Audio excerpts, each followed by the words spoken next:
Saudara, PSM Makassar serius mempersiapkan tim jelang berlaga di babak penyisihan AFC Cup dan babak 16 besar Piala Indonesia.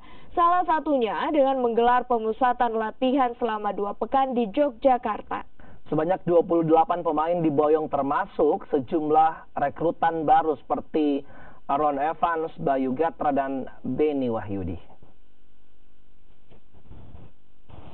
PSM Makassar serius mempersiapkan tim jelang berlaga di babak penyisihan AFC Cup dan babak 16 besar Piala Indonesia. Salah satunya dengan menggelar pemusatan latihan selama 2 pekan di Yogyakarta. Sebanyak 28 pemain diboyong, termasuk sejumlah rekrutan baru, seperti Aaron Evans,